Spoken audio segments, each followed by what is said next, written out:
écoute à la khatabi. عيني بك شاسمين لكل صديقي ويتم شبابين وكل صديقي ويتم شوفنا خلق خاتمنا القدوش صديق يسود عالم نخن ويمك خخما ربنا ربي نحمن في جسم خنان نحمن نحمن يومان זכותו יגן עלינו ועוד ישראל, אמן. Amen. ערב טוב, ערב טוב à tous.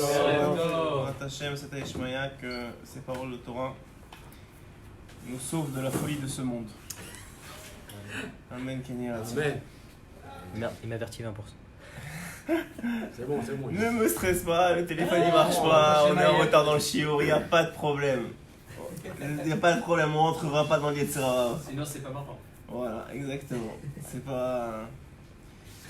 Les paroles de Torah et de vérité nous sortent de la folie de ce monde.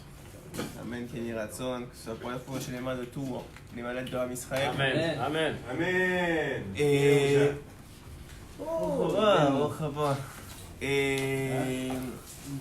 Et que ce soit aussi pour la tzlacha de Rivka Esther, de tout, toutes les femmes qui se sacrifient pour leur mari. Amen, Kenny Ratson. Amen. Très bien. Alors, on va. Vous avez lu le Nishmat, non? Il n'y a pas aujourd'hui? Enfin, pas cher. Moi, je sais pas Myriam, ça fait cher. Très bien. On va essayer de partager ensemble aujourd'hui un sujet dans l'écouter à la chôte qui est juste tellement important et que malheureusement, avec notre génération et la folie qui nous entoure, on n'a plus la capacité de réaliser combien c'est important, et très peu d'entre nous sont encore en capacité de vivre une vie qui est en accord avec ce qui est écrit. Qu'est-ce que ça veut dire? Vous savez, dans la vie, il y a un principe dans la Gemara qui dit la chose suivante. Aosek ba mitzvah, patur mina mitzvah. Quelqu'un qui fait une mitzvah, il est exempté de faire une autre mitzvah. Pourquoi? A priori, on ne comprend pas. Si nous, on veut faire que des mitzvot. Je vais vous raconter une petite histoire que j'ai racontée tout à l'heure à Yosef, que j'ai écoutée, vous avez sûrement écouté, je pense qu'elle était sur Tovarabox et d'autres 33. C'est l'histoire d'un homme qui se retrouve à Auschwitz, pris dans un camp allemand. Il se retrouve là, il a étudié la Torah. La Torah, c'est la vie, mais il s'en rappelle plus, il n'avait pas assez étudié pour s'en rappeler. Il s'engouffre dans cette noirceur, dans cette... je ne sais même pas comment on peut appeler ça, cette ignominie de la nature humaine. Et il se retrouve là, et tout ce qu'il cherche, tout ce qu'il rêve, c'est trouver quelqu'un qui se rappelle de quelques paroles de Torah pour lui enseigner, pour lui rappeler, pour lui donner un peu goût à le connecter un peu plus au Olam Haba. Et Baruch Hashem, il prie pour ça, et Hashem, il lui envoie un homme. Il lui envoie un homme, un Rav. On va l'appeler Rav Yosef. Rav Yosef, c'est un homme qui se retrouve lui aussi à Auschwitz, mais qui lui se rappelle de sa Torah, connaît par cœur la Mishnayot, connaît par cœur la Gemara. Et il va se coller à lui comme on se colle avec d'évêque, avec une glu, comme ça. Et ce Rav Yosef va le faire tenir jusqu'à la fin de la guerre. Il va lui enseigner la Torah, il va lui rappeler des Mishnayot, il va lui répéter des Mishnayot, il va lui répéter la Gemara, et il va le faire tenir jusqu'à la fin de la guerre. Le problème étant que le Rav Yosef ne tiendra pas jusqu'à la fin de la guerre, il mourra 30 jours avant l'arrivée des Américains, etc. Mais lui, on va l'appeler Abraham. Lui, Abraham, il va tenir jusqu'à la fin de la guerre, il va même être sauvé de la guerre. Ensuite, il ira aux États-Unis, avoir une famille, des enfants. Et il va rester comme ça jusqu'à très, très vieux et vivre très vieux. Un an avant la fin de la guerre, Abraham, le Rav Yosef, il demande à Abraham, il dit, tu sais, c'est bientôt Pessah. Et je rêve d'avoir un peu de matzah pour faire la mitzvah de Achilat Matzah. Et il se trouvait que ce Abraham-là, il était réquisitionné pour les cuisines. Donc il a compris le message, mais il lui a dit, mais si je me fais attraper, je risque la mort. Alors il lui a dit, écoute, pour le motiver, il lui a dit, écoute Abraham, si tu arrives à me ramener Kazaï pour que je fasse la mitzvah d'Achilat Matzah, je te donne le sachar de la mitzvah. Je te donne la récompense qui nous est réservée au Olam Haba, je te la donne, au monde futur, je te la donne pour toi. Évidemment, là, il est motivé. Et il va, je vous passe les détails, faire en sorte de se retrouver avec le soir de Pessah un morceau de matzah qu'il a réussi à faire en cachette, réussir à le mettre sous sa chemise. Il se retrouve. Mais en rentrant au camp, enfin dans le baraquement, où se retrouve, où Rav Yosef l'attend avec impatience, il se fait attraper par un nazi, qui le roue de coups, qui écrase la matzah. Il a juste une chance, c'est qu'il est sauvé de la mort. Ça lui prend pas de prendre le flingue et de tirer sur lui. Lorsqu'il arrive, il se relève avec les coups qu'il a pris, etc. Il se relève et il ramasse un peu de la matzah écrasée qui reste par terre, de quoi faire une poignée, et il arrive comme ça en sang devant Rav Yosef et il dit voilà, est-ce que ça suffit pour faire la bracha de Achilat Matzah? Et Rav Yosef, les larmes aux yeux, il lui dit oui, ça va suffire, et il fait la bracha Baruch Ata Hashem Elokeinu melech haolam ala Achilat Matzah, et il fait la mitzvah, et il dit que tout le sachar de cette mitzvah il te revient. Comme je vous ai dit, Rav Yosef, il est mort, parti de ce monde, je pense que ça veut dire mort, mais il est parti de ce monde 30 jours avant la fin de la guerre. 35 ans plus tard, Rav Yosef, il arrive dans le rêve, il vient dans le rêve d'Abraham, qui a déjà des enfants, des petits-enfants dans la Torah. Il arrive comme ça, habillé tout de blanc. Il arrive devant Rav Yosef et devant Abraham, et il lui dit...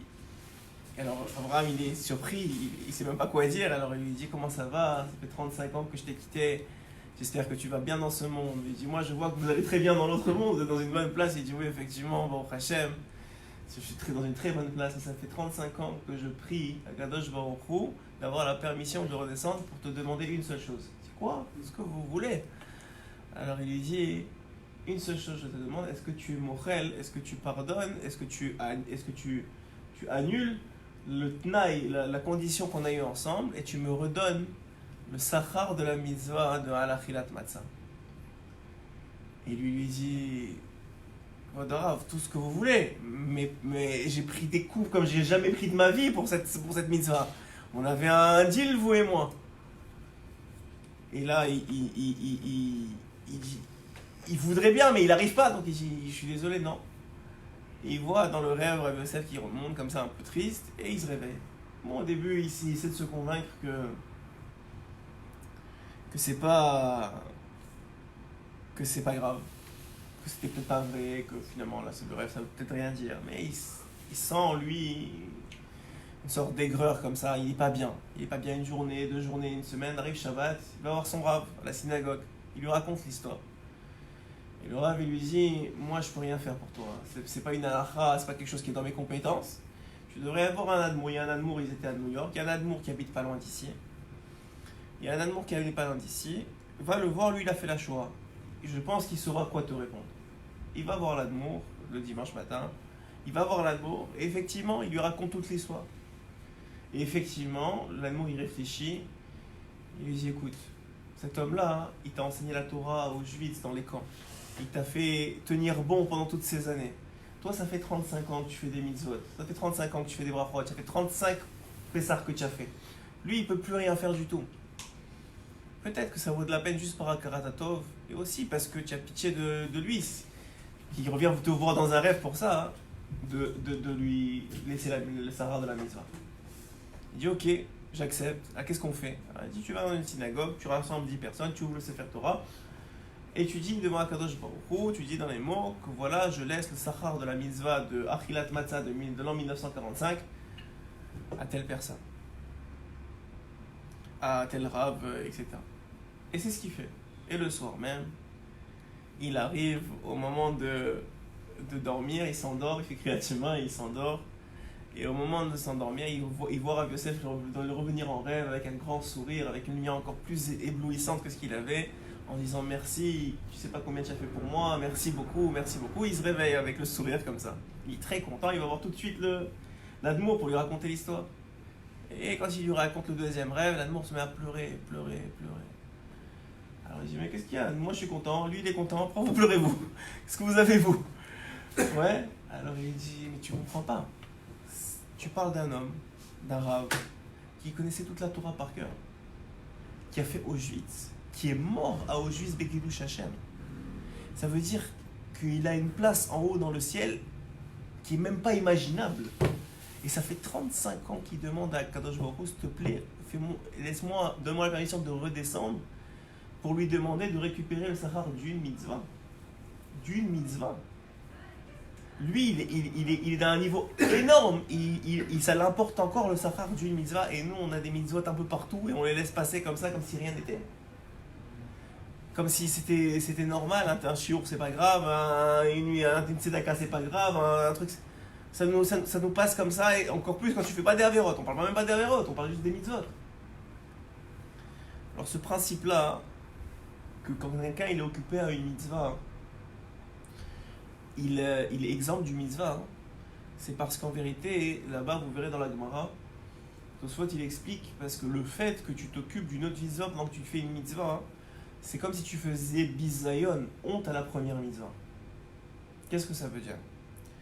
Ça veut dire que normalement, Akadosh Baruch Hu, il est en train de te dire, bien sûr que nous on veut faire plein de mitzvot.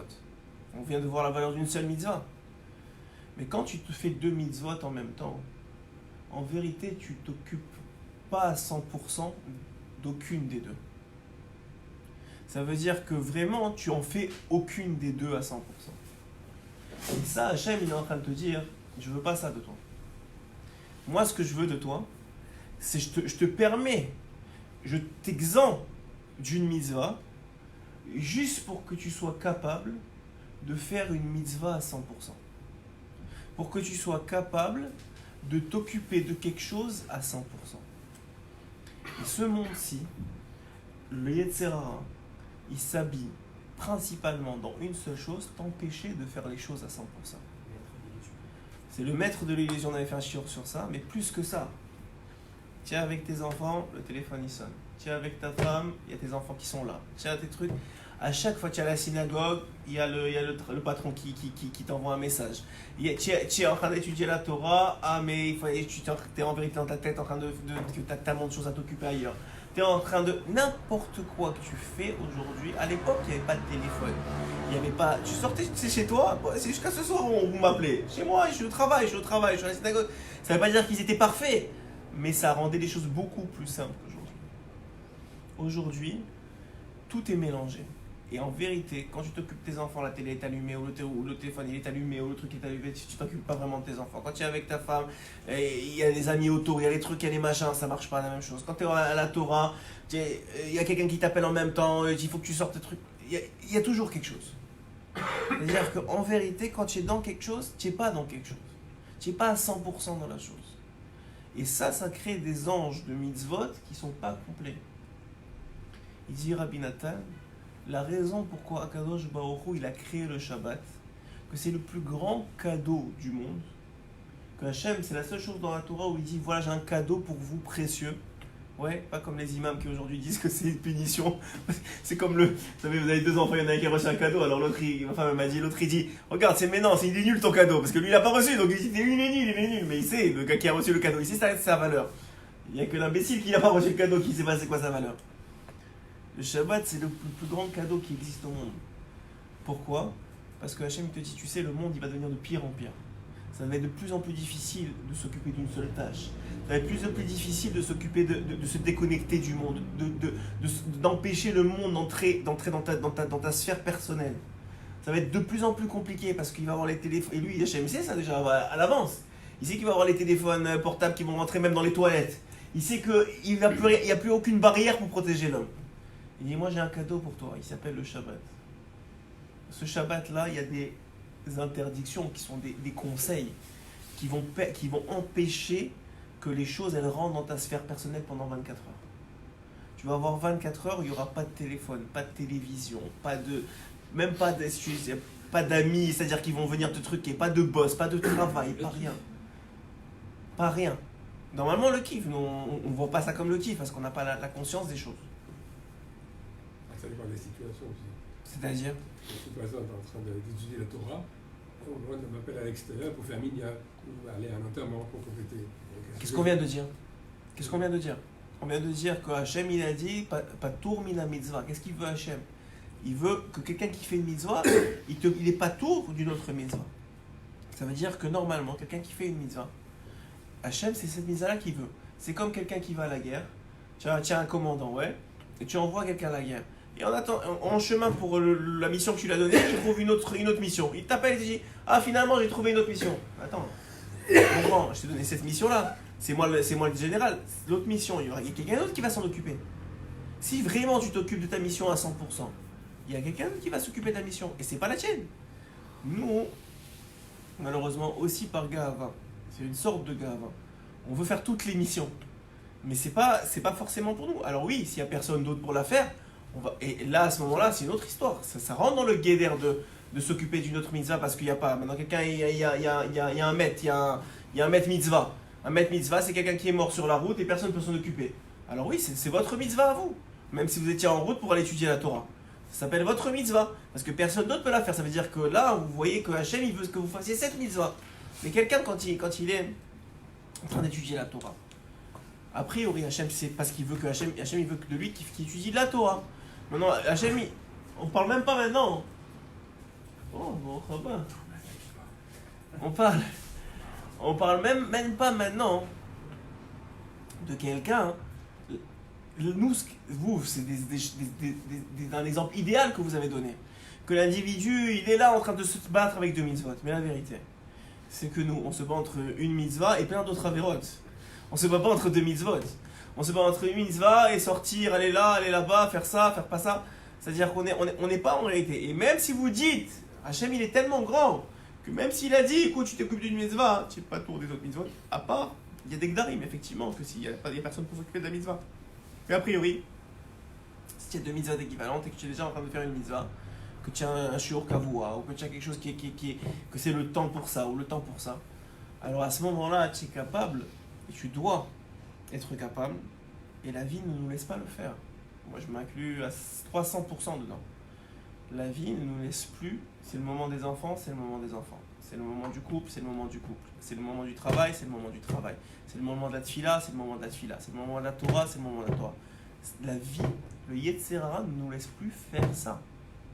Il ne nous laisse plus. On est rendu à quand c'est le moment des enfants, c'est aussi le moment de la femme, c'est aussi le moment du travail et c'est aussi le moment de la Torah. C'est rendu comme ça. On fait tout n'importe comment et on n'est plus capable de catégoriser les choses. Et ça nous enlève la préciosité et la qualité dans l'accomplissement des mitzvot qu'on peut faire. Et regardez ce que dit Rabbi Nathan. Rabbi Nathan, il dit la raison pour laquelle Hachem il a créé le Shabbat, c'est pour conserver un semblant de ce que j'en ai en train d'expliquer, un semblant d'indépendance de l'homme face à l'agression du monde qui l'entoure. Rabbi Nathan il dit le Shabbat, ça crée la ira. C'est quoi la ira? C'est la crainte. La crainte de quoi? La crainte de transgresser le Shabbat. C'est-à-dire que pour être capable de faire Shabbat, il faut être conscient que c'est Shabbat. C'est une première chose. Pour être capable de s'occuper de ses enfants, il faut être conscient que tu es en train d'éduquer tes enfants. Il ne faut pas être en train de penser à la journée de travail que tu as eue, qui était catastrophique et qui est en train de te tuer la relation que tu as avec tes enfants. Pour être en train de faire du Shalom Bayit, il faut être conscient que tu fais du Shalom Bayit et ne pas être bouffé parce que tu es au restaurant par les gens autour qui sont en train de jouer derrière ou en train de parler derrière ou en train de truquer et qui t'empêchent toutes les 30 secondes parce que ton cerveau est plus capable de se concentrer sur une seule situation. Regardez aujourd'hui les jeunes, les chiours qu'on fait d'1 heure, on est obligé. J'ai un ami qui s'appelle Ruben, il s'occupe d'une nouvelle page qu'on a créée sur Instagram de shiurim. Instagram aujourd'hui c'est que des jeunes, la moyenne d'âge c'est entre 20 et 30 ans. C'est que des jeunes et c'est des maximum, ça te laisse 1 minute. C'est 1 minute de temps. Il faut que tu passes le message en 1 minute. Sinon, les gens ils zappent. C'est fini, ils sont plus capables. De plus en plus, aujourd'hui, nous on s'assoit encore 1 heure et tout ça, mais c'est perdu. Les jeunes aujourd'hui, ils sont plus capables. Si ça dure plus que 1, 2, 3 minutes, c'est fini. Tu les as perdus. C'est terminé. Il faut que tu leur envoies le message, paf. Ça fonctionne. C'est soit des slogans avec un bon fond qui va les truquer, ou 1 minute d'ishiour qui est vraiment l'idée que tu veux faire passer, c'est tout, c'est comme ça. Aujourd'hui, tu vas avoir de l'attention, il faut que ce soit une publicité d'1 minute. C'est ça que c'est devenu. Les gens, pour s'asseoir et être capable de rester sur une sourdia, etc., avec la technologie qui est entrée, c'est presque impossible. C'est-à-dire, nous, on est de l'ancienne génération, je vous le dis. Hein. Nous, venir à un shiur pendant... Regardez, aujourd'hui, les jeunes, vous les voyez plus au shiurim à 15, 16, 17 ans, ils sont plus capables. Ils sont plus capables. C'est-à-dire, à soit aller à la Torah sérieusement ou à soit aller en train d'étudier. Je vous parle pas de ceux qui sont nés dedans et qui n'ont pas ces marchérim et ces trucs et ces téléphones qui les rendent fous. Donc, je ne parle pas de ça. Mais ceux que l'on voit dans la génération qui est en contact avec la technologie, autant que ça peut être positif, autant que ça rend fou. Parce qu'en réalité, on n'est plus capable de se concentrer correctement. Et même nous, je veux dire, on voit bien que notre qualité de concentration n'est pas la même que celle de nos parents, ou de nos grands-parents, ou de nos arrière-grands-parents. Ni notre capacité de travail. Rabbi Nathan, il dit, le Shabbat, c'est comme un rempart par rapport à ça. Hachem, il a créé les interdits du Shabbat, premièrement, pour que tu sois conscient de ce que tu fais. Prends conscience que c'est Shabbat. Pourquoi j'ai besoin de prendre conscience? Parce que si je n'ai pas conscience que c'est Shabbat, je vais transgresser Shabbat, c'est obligé. Le Chafetz Chaim, il dit, celui qui ne connaît pas les halachot de Shabbat, c'est sûr qu'il transgresse. C'est sûr. Pourquoi? Parce qu'il n'a pas conscience de ce qu'il fait. Il ne sait pas que ça c'est mouk, il ne prend pas conscience que là il est en train de manger pour les repas de Shabbat. Il n'est pas en conscience de ce qu'il fait. Il n'est pas en conscience de ce qu'il fait. Et en vérité, vous le voyez à travers la tfila aujourd'hui. Comment la tfila, vous pouvez être dans une fila à la synagogue du début à la fin et en vérité vous n'étiez pas là. Vous n'étiez pas là. Vous avez commencé, Hachem c'est Fatah et Tiftar. Vous allez dire, oh c'est Shalom Imroma, vous n'avez rien récupéré d'histoire. Rien. Qu'est-ce qu'il dit Rabbi Rabbeinu? C'est quoi une des solutions? Il disait déjà la solution d'Instagram il y a 200 ans. Il disait tu coupes la tefila. Combien tu es capable de te concentrer? 1 minute? Eh ben tu te concentres 1 minute. Après tu t'arrêtes. Après tu dis ok maintenant encore 1 minute. Et tu t'arrêtes. Encore 1 minute. Et tu t'arrêtes. Encore 3 phrases. Et tu t'arrêtes. Encore 3 phrases. Et tu t'arrêtes. Déjà à l'époque, quand quelqu'un est venu le voir, il lui a dit mais je suis pas capable. Ouais, je suis pas capable de me concentrer. Il lui a dit ok tu coupes les choses. Ça veut dire quoi? Ça veut dire que déjà à l'époque c'était une difficulté, mais aujourd'hui c'est encore pire. Aujourd'hui tu peux passer une vie sans avoir vraiment fait quelque chose à 100%. Et en réalité, hein, c'est le secret de la réussite. Quelqu'un qui veut réussir, je ne parle pas de réussite financière. La réussite financière, je vous ai déjà dit, c'est Mina Shamayim. C'est-à-dire le gars, il peut jamais avoir, même pas savoir signer son nom, il a la moitié de Los Angeles. Ça c'est un truc qui vient du ciel. Oubliez comment ça marche ça. Mais quand il s'agit d'une réussite, ça veut dire un accomplissement personnel, de devenir quelqu'un, c'est impossible de devenir quelqu'un de bien, de se construire, de changer, de devenir quelqu'un de respectable et de respecter vis-à-vis même de toi-même si tu n'es pas capable de faire les choses à 100%. Si quand tu t'occupes de tes enfants, tu ne t'occupes pas vraiment de tes enfants. Si quand tu es avec ta femme, c'est pas vraiment avec ta femme. Quand tu es dans la Torah, c'est vraiment de la Torah que tu fais. C'est pas juste tu déblayes ce qu'il y a et tu n'as rien récupéré avec. Quand t'es au travail, c'est vraiment du travail. C'est une mitzvah de travailler. Tu viens pour donner à tzedaka après, pour pouvoir élever tes enfants, pour pouvoir donner à manger, pour pouvoir payer le loyer. C'est une mitzvah. Tu es dans le travail. À l'époque, vous savez, le roi Chaim Akadosh, vous connaissez l'histoire du roi Chaim? Il travaillait seulement la quantité qu'il avait besoin pour payer ses frais. Et après ça, il arrêtait le travail. Un jour, il y a le gouverneur, je vous souvent raconté cette histoire-là, le gouverneur de Salé, là-bas, du Maroc. Il est venu le voir, il lui a dit j'ai un mariage, il était orfèvre, il cousait des diamants sur les robes. Alors il a dit j'ai besoin de ma fille elle se marie. Ouais, il lui a envoyé des gardes, il lui a dit ma fille elle se marie. Il a dit non. Comment non? Il a dit mais je te mets en prison, je te mets ou à la fosse au lion. Il a dit non, moi j'ai fini mon travail. Moi je joue pas à ça. Moi j'ai fait mon travail, j'ai fini mon travail. Maintenant je suis dans la Torah. Même si tu me mets dans la fosse au lion, je ne fais pas autre chose que de la Torah. C'est mon moment de Torah. J'ai travaillé, Hachem m'a donné ce que j'avais besoin pour ce mois-ci, maintenant viens dans mon prochain. Mais elle se marie dans 2 semaines. Non, c'est fini. Je joue pas à ce jeu-là. Et nous, on ne fait que jouer à ce jeu-là. Et ça nous pourrit la vie. Parce que c'est plus le moment de rien, jamais. Alors que quelqu'un, il fait ce travail-là, il se bat, et je vous dis combien on en a besoin. Déjà pendant Shabbat, mais de façon générale, d'essayer de catégoriser sa vie. De dire ça, c'est un moment pour ça. Ça, c'est une soirée pour ça. Ça, c'est le soir du jour de Torah. Ça, c'est le soir du jour avec ma femme. Ça, c'est le moment de 7 à 8, c'est le moment des enfants. Et Chok Velo Yahavor, quelqu'un qui arrive à faire ça, et je m'inclus avec vous, quelqu'un qui arrive à faire ça, il va voir les fruits d'une réussite qu'il n'aura jamais vue jusqu'alors. Jamais. Quelqu'un qui est capable de faire les choses à 100%, pas un peu comme ça, un peu comme ci.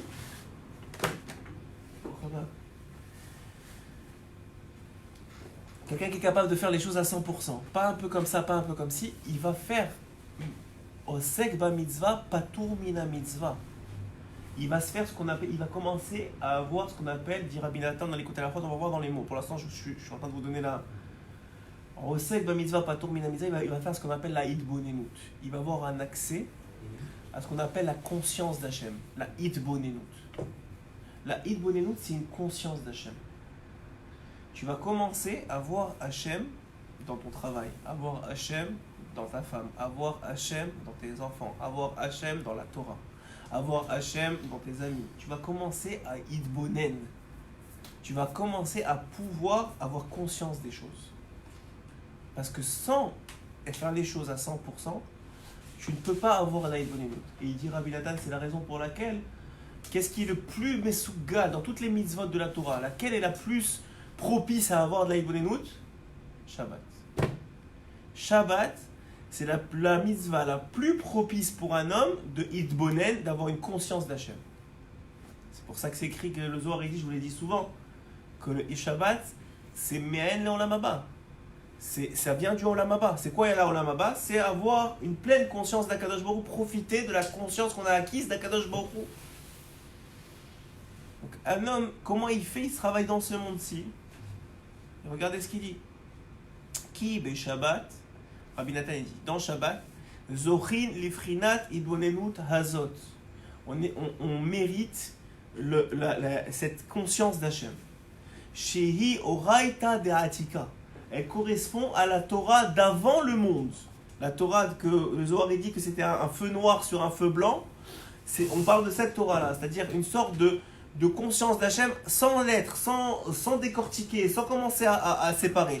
C'était un feu noir sur un feu blanc. Chez Zochim al-Yedei Shabbat, qu'on mérite grâce à Shabbat. Az titana gal Hashem. Et c'est seulement à ce moment-là, à ce moment-là, tu peux profiter, tu peux prendre du plaisir d'Akadosh Baruch Hu. Un délice. Le délice d'Hachem, c'est seulement quand tu as atteint l'Hitbonenut. Hane'emar beShabbat kemo shekatav Rabbeinu b'makom acher ve'al ken nikra Hitbonenut azot oraita de'atika hainu shehu haTorah shezochin al yedei bechinat atik. C'est la Torah qu'on mérite grâce à cet aspect d'antan, qu'il n'y avait pas encore les téléphones et tous les problèmes. Ouais. Bechinat arichut yamim. Et ça s'appelle l'allongement des jours. Alors je vais vous expliquer un concept. Vous avez sûrement vu dans votre vie, je suis certain, moi je l'ai vu, vous l'avez vu. Il y a des jours qui passent comme des secondes.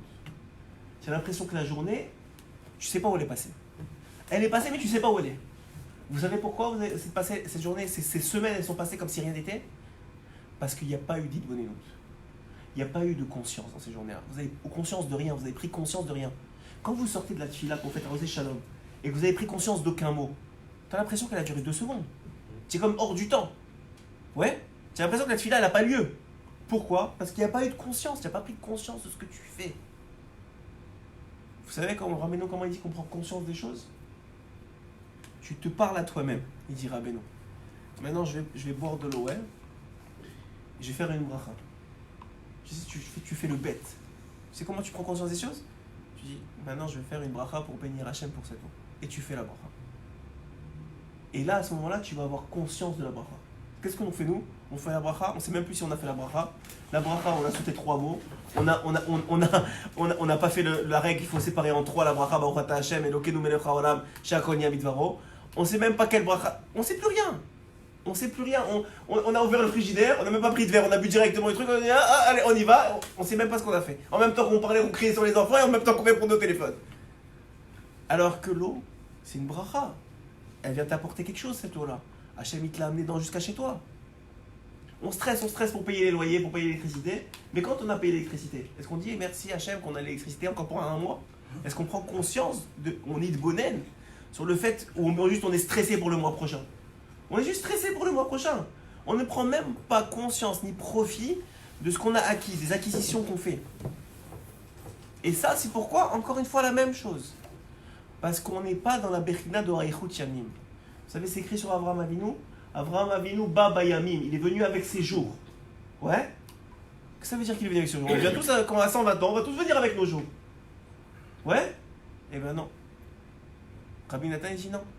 Rabbi Nathan il dit seulement les jours que vous avez maximisés, les instants que vous avez idbonen, que vous avez pris conscience, que vous avez fait les choses avec conscience, seulement cela vous allez venir avec.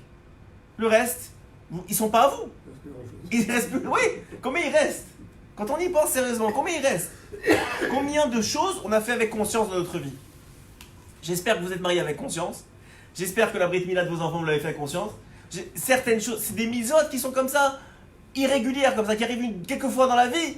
Comme elles sont tellement extraordinaires, alors et même là, comment le Sérara il agit? Il y a juste 3 jours avant le mariage, il y a toutes les belles familles qui sont en train de se faire la guerre. Bah alors le couple il peut pas se concentrer. Juste avant la Brit Mila, il y a toute la préparation de la Seouda. Il faut faire ça, il faut faire ci. Il y a que 8 jours, on stresse, on n'est pas dans le moment présent. Toujours comme ça. Qu'est-ce qu'il dira Beno? Il te donne un conseil. Sois dans le moment présent. Arrête de stresser de tout. Prends du recul. Et sois capable de vivre le moment. Prends conscience de ce que tu fais. Prends conscience de ce que tu fais. Et nous, on est là et on passe d'une activité à l'autre. On a l'impression de faire beaucoup, mais en vérité, on fait très peu. Parce qu'il y a très peu d'Ibonenout. Il dit ici, Ibonenout Azot, Oraita Deratikainu, Sheot Torah Zervina, Bechinat Aruchat Yamim. Ça fait que quelqu'un qui est en conscience, ouais, son temps, il s'élargit. C'est comme s'il avait plus de jours. C'est comme si sa journée, elle durait plus longtemps. Parce que c'est la conscience que tu mets, c'est le cœur que tu mets dans la chose qui lui donne du sens et qui lui donne du temps. Quelqu'un qui a Idbonen, il a étudié la Torah, il est rentré dans le Sulia, il s'est vraiment cassé la tête, il s'est déconnecté du monde pour ça, il vient d'avoir du temps pour l'éternité. Ce temps-là, il est transformé. Quelqu'un qui a mis Hachem dans le temps, maintenant il est avec ses enfants et il est conscient que c'est un moment privilégié, il est conscient que maintenant c'est un moment de Vedibar Tabab, qui fait une mitzvah de la Torah, il se concentre dans ça, il vient de cette heure-là, il vient de l'étirer. Quelqu'un qui passe un moment de Shalom Bayit avec sa femme et qui est là et qui se déconnecte du monde et qui est là juste pour elle, mais je vous parle de ça, c'est un sadique, là, on parle de pas quelqu'un de normal. Hein. Aujourd'hui, c'est pas quelqu'un de normal du tout. C'est pas normal d'être comme ça aujourd'hui. Aujourd'hui, je sais même pas si vous en connaissez des gens qui sont capables de faire ça tout le temps. C'est presque impossible. Et qui est vraiment dans cette qualité-là. Alors l'individu, il vient d'allonger le temps, il vient d'étirer le temps. Haïnou, chez où HaTorah chez Zochin, al yedei Bechinat Atik, Bechinat Aruchut Yamim, Kimvuar Bama'amar, Ve'alken Zochin Lazeh Beshabbat. Alors il dit, Rabbi Nathan, on sait très bien, Hachem il a fait le monde, et il sait qu'est-ce qu'il fait. S'il a créé les téléphones, c'est lui qui les a créés, il sait pourquoi. Et ça a fait du bien, et on fait des mitzvot, on multiplie un chiour de quelques personnes, un chiour de centaines de personnes. Et c'est magnifique. Il y a du bien. Et c'est pour ça qu'il a été créé. Pas de problème. Ça, j'ai pas de souci avec ça. Mais il dit au moins Shabbat. Hachem, il a créé des interdits. Il a créé des barrières. Et dans la vie, c'est comme ça. Le fait qu'il a créé des barrières dans la cache-route, le fait qu'il a créé des barrières dans la nida, le fait qu'il a créé des barrières, c'est pour te donner de la conscience. Pour que tu sois capable de prendre conscience de ce que tu fais. Si tu sais qu'il y a des moments de nida et des moments pas de nida, alors tu es en conscience qu'il y a des moments où tu as des interdits, il y a des moments où il y a des choses permises. Tu prends tout de suite, tu es obligé. Si celui qui a de la ira, qui a de la crainte, qui ne veut pas transgresser la parole d'Akadosh Baruch Hu, il est obligé d'être en conscience. Hachem, il l'a obligé d'être en conscience. Parce que sinon, tu n'es pas en conscience, et ben tu passes une assiette pendant que ta femme elle est nida, ou bien tu vas, Shabbat, des fois ça nous arrive à tous, des fois un jour tu t'es réveillé la nuit, et tu t'es encore endormi, et tu as allumé la lumière alors que c'était Shabbat. Ouais, il y a plein d'histoires comme ça que le gars il s'est pas rendu compte, que le gars il s'est pas du tout rendu compte. Pourquoi? Parce que l'individu il est pas en Idbonénout, il est pas en conscience de ce qu'il fait. Le secret d'un homme qui veut arriver à quelque chose dans sa vie, c'est ça. C'est ce qu'il est en train de nous donner Rabbi Nathan. C'est qu'il est capable de catégoriser les moments de sa vie et d'en faire à chaque fois du 100%. D'en faire à chaque fois ce qui est l'essentiel. Vous savez, Rabbi nous dit souvent, le Ikar c'est ça, le Ikar c'est la Tfila, le Ikar c'est la Hitbo des doutes, le Ikar c'est le Ratson, le Ikar c'est ça, Alors on sait plus c'est quoi le Ikar. Mais ça dépend de quand. Ça dépend de quand. Il y a des moments où le Icar c'est la tfila. Il y a des moments où le Icar c'est la Torah. Il y a des moments où le Icar c'est les enfants. Il y a des moments où le Icar c'est le travail. Il y a des moments où le Icar c'est Shabbat. Il y a des moments où le Icar c'est Hachem. Enfin, c'est tout le temps Hachem. Ça veut dire, ça dépend, ça habite dans différentes choses. Jusque-là, ça va? Vous suivez?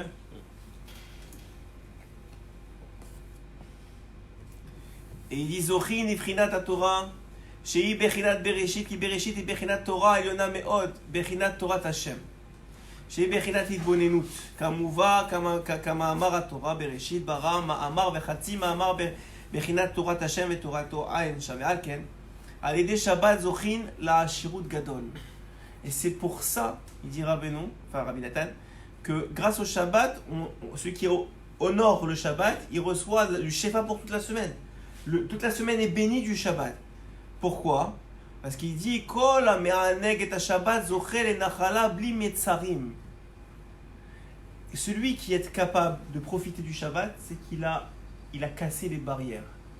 Et s'il casse les barrières dans sa tête et dans sa vie, il est capable de vraiment se mettre dans Shabbat et de profiter d'Hachem dans Shabbat, alors cette conscience d'Hachem qu'il aura acquise pendant Shabbat, elle va obligatoirement le suivre pendant la semaine. Obligatoirement le suivre pendant la semaine.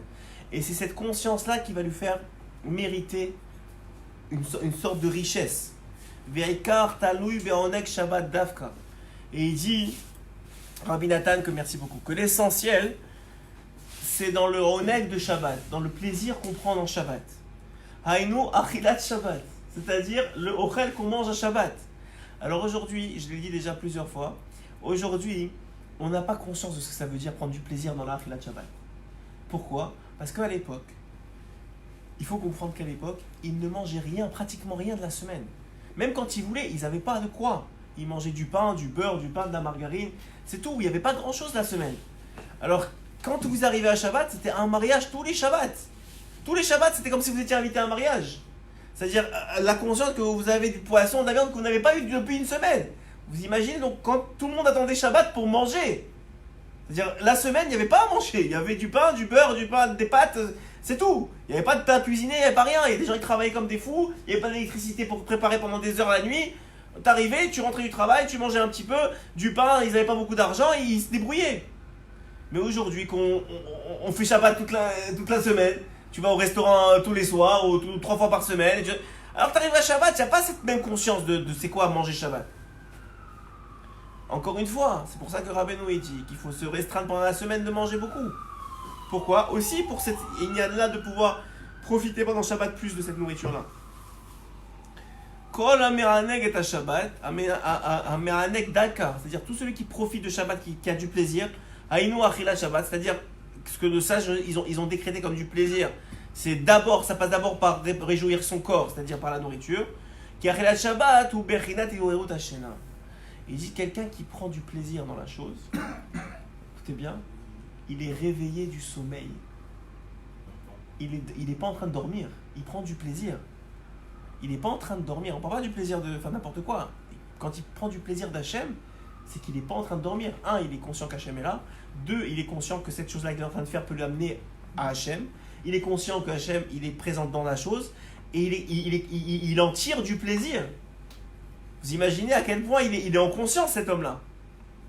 Quelqu'un qui arrive à tirer du plaisir d'une connexion avec Hachem à travers la mitzvah qu'il est en train de faire pendant Shabbat, ou pour n'importe quelle mitzvah qu'il fait, c'est qu'il est complètement dans la mitzvah, le gars. Quelqu'un qui étudie la Torah et qui en sort, ça vous est arrivé, j'espère, même quelques minutes par jour, mais un taranoug, on ne peut pas avoir de taranoug de la Torah si tu n'es pas dans la Torah, si tu es ailleurs, c'est impossible. La Torah, a priori, c'est difficile, c'est ardu, c'est un effort intellectuel. Quand est-ce que tu es capable de recevoir du plaisir de l'étude de la Torah? C'est quand tu as dépassé cet effort-là intellectuel, que c'est devenu, que tu es dans la Torah elle-même sans, et tu as dépassé la clipa de l'effort, et là tu reçois le taranouk de la compréhension, une compréhension divine. Ouais. Mais ça prend d'être les écouteurs dans les oreilles, ou bien dans une sravruta, et les écouteurs dans les oreilles à fond avec un nigoun de Chabad ou du Balatania, et d'être dans le truc en même temps, et qu'il soit 3h du matin. Parce qu'aujourd'hui, c'est être capable de prendre du ta'anouk dans une étude et d'être de mechadesh, d'être capable de mechadesh, c'est-à-dire de trouver des hidushim, des nouveautés dans une étude, c'est devenu une mission impossible. Qui achilat Shabbat ou bechinat oerut qui alidé achilat Shabbat zochin leapanim bechinat chokhmat adam ta'ir panav bechinat anpin neirin shezochin dafka alidé achilat Shabbat. Donc on voit quoi? Que normalement, lorsqu'on est en train de manger, c'est pas notre cas, moi je vous le dis, si vous vous dites mais c'est bizarre, moi pendant l'achilat Shabbat, j'ai pas l'impression de voir Hachem, c'est un peu normal. Hein. Parce que nous on n'est pas à ce niveau-là. Et moi j'ai vu, j'en connais Rav Morgenstein par exemple, qui est toujours vivant. Zecher Letov qui habite à Yerushalayim, qui est un grand kabbaliste. Si vous le voyez manger, c'est rare que vous avez le droit de voir manger, mais si vous le voyez manger, c'est une bouchée, 5 minutes de nigoun. Une bouchée, 10 minutes de nigoun. Et vas-y, ça chante. Et là, et vas-y, pendant 10 minutes. Et après, il mange une bouchée, 10 minutes de nigoun. Vous imaginez la Seudat Shabbat. Moi, j'ai vu des gens il n'y a pas longtemps, j'étais à Shabbat Hanouka à Ouman, Baruch Hashem. J'ai vu des gens qui, chaque bouchée, ils disaient l'irvod Rabbi Shimon Bar Yochai, l'irvod Rabbi Meir Balanes, l'irvod Rabbi Yehuda Barila, l'irvod. Vous imaginez sa nourriture, c'est pas la même. Sa conscience, elle n'est pas la même. J'ai essayé de faire ça, mais il y a des bouchées qui passent, tu t'en rends pas compte. C'est un travail, c'est une avoda. Quand tu arrives, c'est super, mais ça veut dire que il faut que tu casses l'animalité qui est en toi. Il faut que tu sois, c'est-à-dire tant que tu, et des fois le tzaddik il vient pas dans ta tête, il faut que tu t'y attendes, tu peux pas manger. Attends, c'est quel tzaddik qui va dans, j'ai dit celui-là, il m'en faut un autre. T'imagines? C'est-à-dire c'est des autres niveaux. Mais c'est ça qu'il attend Hachem de nous. Idbonen, je t'ai donné une vie, c'est un cadeau. C'est un cadeau, je te donne un cadeau. Il n'y a pas une machine plus performante que ton corps. Il n'y en a pas une dans le monde. On n'a pas encore trouvé une façon de recréer une machine plus performante que l'esprit de l'homme ou que le corps de l'homme. Comme on le dit, c'est quoi la bracha qu'on dit quand on sort des toilettes? Que tu as créé des orifices et des orifices. On est plein de liquide, il y a plein de trous et ça sort pas. C'est une chokma incroyable. Ça devrait sortir de partout, le sang devrait passer de partout, dans le nez, dans les oreilles, partout ça devrait partir. Ça reste dans le corps. Et pas seulement ça, si vous prenez conscience, si on prend conscience de chaque chose, mais chaque chose elle a de la valeur, chaque chose c'est une source de plaisir, c'est une source de ta'anouk d'Hachem. Hachem il donne la vie, il te donne ça, et la vie elle te mange. Elle te mange juste pour que tu y penses pas, juste pour que tu y bonnes pas, juste pour que tu sois pas conscient de ce qui se passe. Tu es begdera, tu es dans l'aspect de dormance. On est en dormance. Sérieusement, on survit, c'est-à-dire on survit à notre vie. On est en dormance, on est tout le temps à moitié endormi. C'est-à-dire on est comme ça. Et il dit ici, celui qui est Idbonen et qui prend du plaisir dans ces Idbonenou, dans cette conscience d'Hachem, dans la conscience qu'il arrive à acquérir à travers la mitzvah, ce plaisir-là, il est réveillé, c'est la preuve qu'il est vivant. Tu vis, quand tu as ce plaisir-là, tu vis, c'est ça la vie. C'est ça qu'on appelle la vie. Et il dit, Alede achilat Shabbat ha'efer achilat she'alede ovdim chas v'shalom apanim. Et il dit, Nimsa, keshezochin le'apanim alede achilat Shabbat. Donc on a comme une sorte de, comme si Hachem il se montre à nous. Ouais, à travers le manger. Nimsa she'achilat Shabbat ou bechilat eruot hashena. C'est la preuve, ça se trouve, que manger Shabbat, normalement, c'est censé te réveiller de ton sommeil. Ve'al ken keshechol Rosh Hashanah beShabbat. C'est pour ça que quand Rosh Hashanah il tombe Shabbat, en tokaim beshofar. On ne sonne pas de shofar. Pourquoi? Qui shofar, écoutez bien comment c'est beau ce qu'il dit, c'est extraordinaire. Moi sur ça j'ai eu du ta'anouk, sur cette phrase-là. Qui shofar ou bechinat itorerut hashena. Le shofar, ce qu'il fait à l'homme, c'est qu'il le réveille de son sommeil. Il lui fait faire tchouva. Normalement, le shofar, ça doit faire tchouva. Il dit Rabbi Nathan, puisque Shabbat, les 3 séjours de Shabbat, ça fait le même travail, et qu'on dit que Rosek mina mitzvah, patour mina mitzvah, puisque maintenant, déjà dans Shabbat, on a ce travail-là, c'est une honte pour les 3 achilat de Shabbat de sauver le shofar pendant Shabbat. Ça veut dire que ça ne fait pas le travail. Ça veut dire que quoi? Nous, on sait qu'on ne sonne pas le chauffard pendant Shabbat parce qu'on a peur que quelqu'un le transporte pendant Shabbat. Ça, c'est Al-Pipchat, c'est la loi halachique. Mais c'est quoi le secret, dit Rabbi Nathan? C'est parce que le chauffard et les 3 séances de Shabbat, c'est faire le même travail. Et si maintenant, toi, tu sonnes le chauffard, tu es en train de dire à Hachem, la mitzvah que tu m'as donnée d'Achilat Shabbat, elle ne fait pas son travail. Et tu fais honte à la mitzvah d'Achilat Shabbat. Tu fais honte à la nourriture que tu es censé manger à Shabbat. Parce que le chauffard, il est censé faire le même travail. Donc Hachem, il a dit non. La même chose pour les téphilines. Pourquoi on ne met pas les téphilines pendant Shabbat? Parce que la Gemara a dit on a 2 hôtes. On a besoin de 2 hôtes pour être connecté. C'est quoi? Pendant Shabbat, on a la Mila tout le temps. Et on a Shabbat. Celui qui n'aurait pas la Mila, alors il mettrait les téphilines. Mais celui qui a la Mila et Shabbat, si tu viens ajouter les téphilines, ça veut dire que la Mila et Shabbat, ça ne fait pas le travail de connexion que tu es censé avoir avec Hachem. Donc tu fais honte à la Mila et à Shabbat. Et tu viens ajouter quelque chose. C'est exactement ce qu'on a dit depuis le début. Une mitzvah, c'est censé t'apporter une porte de connexion avec Hachem. Hachem, il te dit, si tu l'as fait correctement, tu n'as pas besoin d'une autre. Tu viens d'ouvrir la clé. Tu peux pas mettre 2 clés dans la même porte. Là, tu n'as pas de place dans une même serrure de 2 clés. Et si tu essayes, ça veut dire quoi? Ça veut dire qu'en vérité, tu fais ni l'une ni l'autre. En vérité, tu n'ouvres pas la porte. Parce qu'elles sont toutes les deux en train de se battre pour essayer d'ouvrir. Alors Hachem, il a dit non. Tu as une clé, mets-la jusqu'au fond. Tu t'occupes de tes enfants. Fais-le bien, je t'en supplie. Tu t'occupes de ta femme, fais-le bien. Tu étudies la Torah, fais-le bien. Tu as besoin de te reposer, il n'y a pas de problème. Il y a du temps pour ça. C'est aussi une mitzvah de se reposer. Tu as besoin d'être en forme pour t'occuper de tes enfants, de ta femme, du travail et de la Torah. Tu es en train de te faire la tefila. Hachem, il te dit, je t'en supplie. Fais-le bien. Concentre-toi. Tu n'es pas capable toute la tefila. Fais bien 3 lignes. Après, tu seras capable de 3 lignes. Tu n'es pas capable, encore 3 lignes. Essaie d'attraper ce que tu peux, mais quand tu fais la chose, je t'en supplie, dit Hachem, fais-la bien. Tu fais la tefila, tu parles avec Hachem, tu n'es pas capable toute la tefila. Ok, mets les téfilines. Mets les téfilines avec Kavanah. Après ça, fais un peu plus. Mais quand tu fais quelque chose, fais-le bien. Et si on fait plus, on ne peut pas faire bien. Hein? Plus on fait, moins on a de concentration sur ce qu'on fait. C'est ce que dit Rabbi Nathan. Rabbi Nachman, il a donné le secret. Il a dit fais plus en faisant moins. C'est-à-dire qu'en vérité, tu fais plus, mais dans ce moment-là, tu n'es pas en train de faire tout. Tu es en train de faire les 3 lignes. Tu te dis maintenant, et ça vient avec la préparation. C'est-à-dire, tu es en pré. Je ne sais même pas comment on dit ça, mais c'est-à-dire tu es en pré de la réalisation. Maintenant, tu dis, et c'est ça en vérité. Tout le travail des Émirotes avant la tefila de Shmona, c'est censé faire ce travail-là, mais nous on ne le fait pas.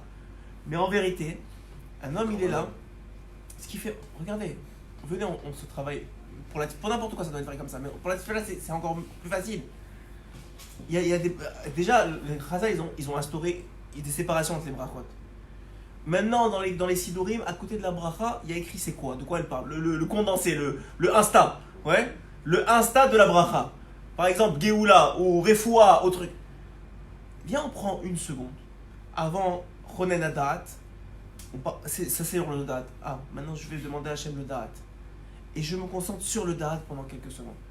Et je prends une pause. Le problème là, c'est que c'est le temps de concentration qui passe à une vitesse grand V. Alors c'est ça, mais c'est un travail. Vous-même, vous savez que tout est un travail. C'est un travail. Je ne dis pas qu'on va arriver à devenir le Rav Morgenstein et à être capable de chanter 10 minutes à chaque bouchée, c'est impossible pour nous. Si on fait 3 chansons dans la Seouda, on se prend pour des tzadikim. Ouais, on parle pas, c'est sûr, mais ça prend du temps. Et si on se bat vraiment, et on est capable de dire ok, ça c'est Ronen Adat, et je me bats pour me concentrer sur Ronen Adat. Et c'est tout, il n'y a rien d'autre au monde. Il n'y a pas d'autre tefila que ça. Alors comment on peut avoir cette conscience-là à travers le Moussar peut-être? Non, bien sûr à travers le Moussar, mais Rabbeinu il vient de te dire la solution. Tu es en train de faire quelque chose. Prépare-toi à la chose. Maintenant, c'est le moment de ton... comment dire ça? Première... ça va? Venez, on voit les conseils de Rabbeinu. Pas grave. C'est quoi Hachem il décide. Premièrement, venez, on voit ce que Rabbi nous a dit. Rabbi Nachman il a dit, première chose, pour prendre conscience de la chose, il faut avoir conscience que tu fais la chose. C'est-à-dire que maintenant, avant de rentrer dans la synagogue, tu te dis, je rentre maintenant, on fait des enfants. On est rendu pire que des enfants. Nous, vous croyez que ça c'est se moquer de nous-mêmes, mais on n'est même plus capable de se savoir comment on est. C'est-à-dire, et vous le voyez, alors maintenant quelqu'un il vient, il va rentrer chez lui, il éteint son téléphone, il dit maintenant je rentre chez moi. Maintenant, il le conscientise, il le parle. Maintenant je vais rentrer dans la maison d'Hachem. Et il rentre. Maintenant je vais faire Shmona Esrei. Et il fait. Maintenant, bon, on ne peut pas parler pendant Shmona Esrei, mais maintenant il prend 2 secondes pour se dire maintenant je vais faire la bracha de Chonen Hadat. Que Hachem il donne la chokhma et l'intelligence à l'homme. Maintenant je vais faire la bracha de la refoua. Maintenant, il prend du temps. Alors c'est vrai que même, on est tellement pourri dans notre concentration que même entre le moment où on a dit maintenant je vais prendre et le moment où on fait Baruch Ata Hashem, on a dû être trop pas. C'est vrai. Mais si vraiment, je suis convaincu, ce que Rabbeinu dit, que si on se bat aujourd'hui, demain, après-demain, après-demain, notre capacité de concentration va augmenter. C'est comme les poids. C'est sûr que tu ne peux pas soulever 100 kilos avant de faire la chose. D'un coup. Parce que tu vas t'écrouler. Mais si tu prends 10, et puis tu prends 10 kilos, et après encore 10 kilos, après encore 10, comme ça. Donc un homme, premièrement, il fait une achana. Il se prépare à la chose. Et deuxièmement, quand il est en train de faire la chose, il coupe. Il coupe les moments. C'est-à-dire, il coupe le moment parce que sinon c'est trop. Et troisièmement, une fois qu'il a coupé le moment, il essaye le plus qu'il peut. Maintenant, c'est un Siyata Ishmael, de profiter du moment. Et c'est vrai dans tout. Quelqu'un qui met les téphilines, première chose, il doit se préparer avec une étude. Qu'est-ce que c'est les téphilines? Qu'est-ce qu'il y a écrit dedans? Qu'est-ce que ça veut dire? C'est écrit que Hachem il a les téphilines sur sa tête. C'est écrit dans la Gemara. C'est quoi les téphilines sur la tête? Ça veut dire que Hachem il est en conscience totale de ce qu'il a. Parce que normalement les téphilines, pourquoi on les met seulement pendant la tefila? Avant, il les mettait toute la journée, parce qu'on Yesser Hadarat, on n'est plus capable de se concentrer, on pense à d'autres choses. Aujourd'hui, même dans la tefila, on nous permet, mais en vérité, on pense aussi à d'autres choses. Mais normalement, les téphilines, on doit être en conscience. Donc Hachem, il a des téphilines sur la tête. Vous savez ce qui est écrit sur la téphilines d'Hachem, dit la Gemara? Les deux, oui. Mais ça veut dire que vous savez qu'est-ce qu'il y a écrit sur la Gemara? Dans la Gemara, la Gemara demande, qu'est-ce qu'il y a dans les téphilines d'Akadosh Baruch Hu? Combien il est unique, mon peuple Israël. Ça veut dire qu'Hachem, tout le temps, il pense à ça. Kaviachol, tout le temps il est en conscience qu'il a un peuple dans ce monde et qu'il est unique ce peuple-là. Nous aussi, nos téphilines doivent nous servir à ça. Il doit prendre conscience qu'il y a un Dieu qui s'occupe de nous à chaque instant, qui est là pour nous, qui nous a sortis de milliers de pogroms et de problèmes et d'histoires et qu'on est encore vivant aujourd'hui, qui nous donne la vie. Tout ça, c'est une conscience que vous prenez. Les gens qui croient, et je ne le répéterai jamais assez, moi-même je me répète à moi tous les jours parce qu'on tombe à chaque fois, mais Rabbeinu dit, les gens qui croient que la Torah et les mitzvot c'est une fin en soi, ils ont raté l'essentiel de la Torah et des mitzvot. La Torah, quelqu'un qui dit que le fait de mettre les téphilines c'est ça la finalité, donc n'importe comment il les met, n'importe comment je les ai mis. C'est le moyen d'arriver. Mais c'est le moyen d'arriver à la Hidbonenout, à la conscience d'Hachem. C'est ça la mitzvah, c'est ça la Torah, c'est ça la tfila. C'est ça la vie. La vie, c'est le moyen d'arriver à une conscience d'Akadosh Baruch Hu. Et nous, on vit sans conscience. On est inconscient. On est inconscient. On n'est pas là où on est. On est très rarement là où on devrait être. Même si physiquement on est, même si tu es en train de mettre tes téphilines, tu es déjà waouh, j'ai raté la tefila, j'ai raté ça, j'ai pas fait ça, je suis arrivé là, je suis en retard, et en Baruch She'amar, après ça, il faut j'ai la banque, après ça, j'ai dit à ma femme qu'il fallait que je fasse ça. Et quand il y a la banque, attends, mais il y a le téléphone, et tu dis à ta femme, je viens de penser à ça, dis-moi. C'est-à-dire qu'en vérité, t'es jamais nulle part. Et ça fait peur, sérieusement, ça fait peur. Quand on commence à réfléchir un peu, ça fait peur. Ça veut dire que l'homme, il est tout le temps en train de... Alors, on ne veut pas dramatiser, c'est une situation qu'Hachem il a voulu et qui va nous aider, Bezrat Hachem. Mais au moins, il dit, Shabbat, ce travail-là, celui qui fait ce travail pendant Shabbat, de conscientiser sa vie pendant Shabbat, ça va le suivre. Parce que c'est un travail, comme tout travail, c'est un effort. L'effort, s'il est répété, il va donner ses fruits. Il dit Nimsa Shalide Achilat Shabbat Zochinira, parce qu'on va manger, on va prendre conscience de la présence d'Hachem, et à ce moment-là, on va être capable, pendant ces Shlosh Seudot, de faire comme si on sonnait le chauffard. Et comme si on était capable de prendre tout ça. Neshama Yetera Aichut Neshama. Et on va être capable de recevoir une Neshama supplémentaire. On sait qu'en Shabbat, on reçoit une Neshama supplémentaire. C'est quoi une Neshama supplémentaire? C'est une capacité de connaître et de prendre conscience d'Hachem supplémentaire. On a une Neshama supplémentaire, on a une vitalité supplémentaire, on a de l'énergie supplémentaire, on a une vie supplémentaire. Alors juste pour récapituler, parce que on a compris que les choses longues de Dieu ne sont pas retenues. Si on est capable, à partir de maintenant, et ça ne va pas durer, il faut se renforcer, il faut se réécouter les chouris, mais on est capable, premièrement, de catégoriser notre vie.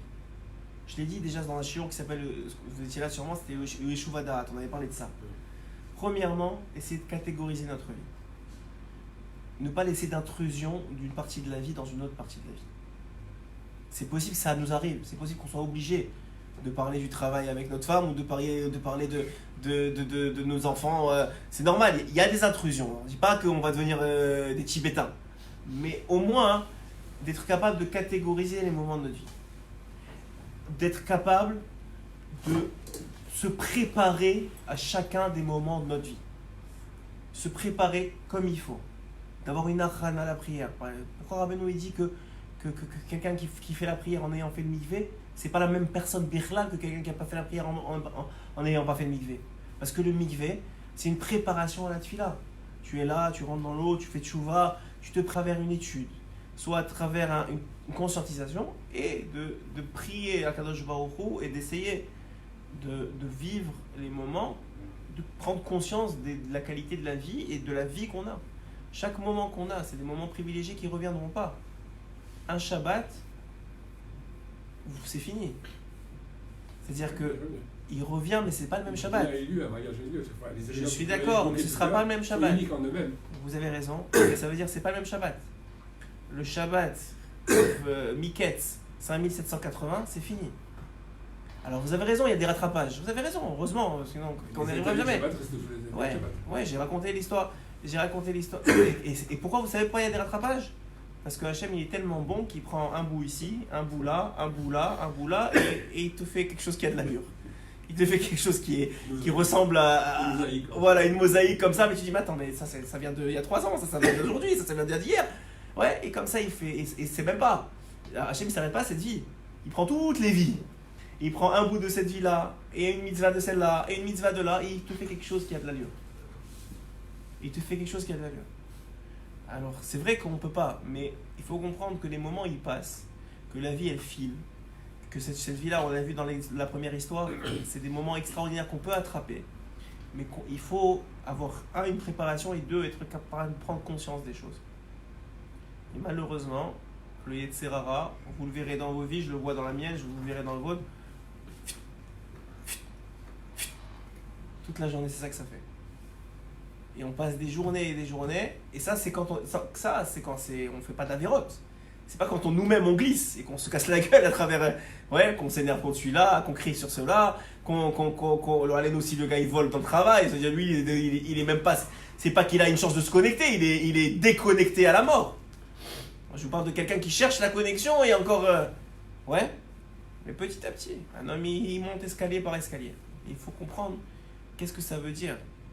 Nous, on ne comprend pas, Baba Salé, Rabbi Shimon Bar Yochai, on ne comprend pas comment c'est possible qu'une bouteille, elle se vide pas et il verse de l'arak à tout le monde. On ne comprend pas comment, ça veut dire quoi, les kabbalistes, ils sont là, ils te donnent des brachot, ils sont là en train de faire des yichoudim. Ouais, nous, on n'arrive même pas à se concentrer sur un mot. Et eux, ils pensent à des noms d'Hachem, des permutations de noms. C'est des hommes, les Bono Shel Olam. Ok ? C'est devenu des anges, mais c'est des hommes à l'origine, ils sont nés hommes. Toi, ta tefila, tu n'es pas capable de penser à Baruch Ata Hashem. Hein? Ils sont nés avec une cheval particulière. Non, c'est un travail. Rabbeinu, il a dit, tu peux devenir comme moi, mamash. C'est un travail. Mais tout ce que tu veux, c'est pas vrai, c'est pas un cadeau. C'est pas un cadeau, c'est pas un cadeau. La Torah, c'est pas un cadeau, c'est un travail. 3 ans, on ne travaille pas. Hein? Quand il est là, il se met à la Torah à 3 ans. travaillé pendant 3 ans. Oui, il avait travaillé, tous les autres étaient en train de jouer, en train d'étudier, en train de faire. Il travaillait, bien sûr qu'il a travaillé. Il s'attachait les potes pour pas dormir, il travaillait, il y a un travail, chacun il a un travail à faire. Je vous dis pas qu'on va arriver, c'est peut-être que nous, dans tout notre travail, on n'arrivera pas à faire des permutations de noms. Ouais. Mais comprendre la tefila, ça fait combien de fois, 3 fois par jour, pendant 50 ans? Tu sais toujours pas ce que ça veut dire Atachonen. Tu sais toujours pas ce que ça veut dire Atachonen. Tu sais tout ce que ça veut dire Refaenu. Tu sais tout ce que ça veut dire Berchenu. Tu sais toujours pas quel mot il veut dire quoi. Rebono chez l'Olam, ça veut dire que tu n'as jamais pris le temps de t'asseoir 5 minutes